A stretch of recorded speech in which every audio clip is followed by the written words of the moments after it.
Doctor बनने का सपना लेके आए थे, क्या बने, राख बन के चले गए। 240 लोग थे, 240 कहानियां थी, लेकिन सबकी मंजिल मौत थी। जो कभी आसमान छूने का सपना लेके आए थे, अब उनका सपना हमेशा जमीन में दब सा गया है। कभी सोचा है एक पल में पूरी जिंदगी कैसे बदल जाती है।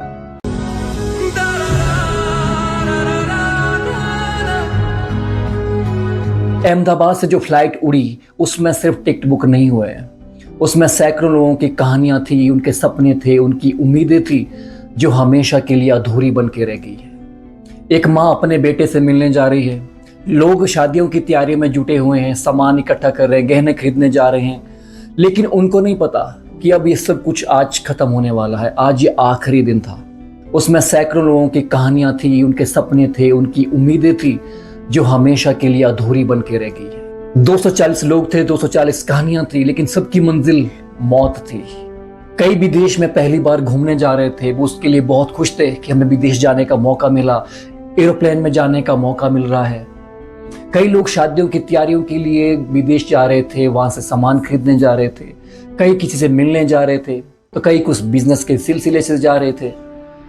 सब लोग उत्साहित थे, लेकिन किसी को यह मालूम नहीं था कि अब यह हमारा आखिरी सफर होने वाला है। टेकअप करने के बाद कुछ सेकंड, 30-40 सेकंड के अंदर ये जहाज कॉलेज से टकरा कर गिर जाता है। जबकि जहाज में जनरली 2 इंजन होते हैं। अगर जहाज का एक इंजन खराब हो जाए तो जहाज अपने दूसरे इंजन से काम करता है। फ्यूल उसमें कभी कम नहीं होता, उसमें कई हजार लीटर फ्यूल रखा जाता है। इमरजेंसी के लिए उसमें हर चीज उपलब्ध होती है। लेकिन ये जहाज टेकअप करने के 30 सेकंड के बाद कैसे नीचे की ओर डाउनफॉलो में आ रहा था।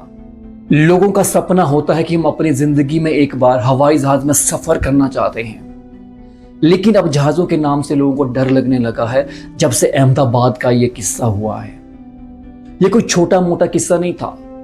300 सीट वाला एक जहाज जो टेकअप करने के 30 सेकंड के बाद बिल्डिंग में जाके टकरा जाता है, जो अपने साथ 240 अधूरी कहानी, अधूरे सपने, अधूरी उम्मीदें लेकर जाता है। लेकिन सबकी मंजिल एक ही थी, मौत। 240 लोगों की जिंदगियां ऐसे चले गई जैसे गुब्बारे में हवा थी। अब तो इसकी अच्छे से छानबीन होनी चाहिए ताकि लोगों को इंसाफ मिले। आखिर हुआ क्या था, आखिर गड़बड़ी क्या थी, उन लोगों की रिस्पॉन्सिबिलिटी कौन लेगा, उनके घर वालों की रिस्पॉन्सिबिलिटी कौन लेगा, जिनकी जिंदगी चले गई, जिनके अधूरे सपने चले गए।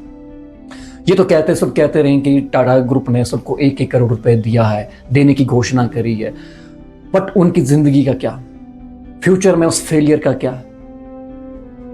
एटलीस्ट पता तो चले कि जहाज में वो फेलियर कैसे हुआ। लेकिन उस जहाज में टेक्निकल फेलियर क्या था, एटलीस्ट ये तो पता चले, या ये कोई साजिश थी या सच में एक टेक्निकल फेलियर था। हमारे साथ जुड़ने के लिए बहुत बहुत शुक्रिया, और हमारे साथ जुड़ने के बाद हमारे चैनल को सब्सक्राइब करें ताकि हम ऐसी बातों पर डिस्कस कर सके, उनका थोड़ा हल निकाल सके, लोगों तक शेयर कर सके, ताकि हर लोगों को पता चले आखिरकार कि सही गलत क्या है। शुक्रिया, फिर मिलूंगा नेक्स्ट वीडियो में।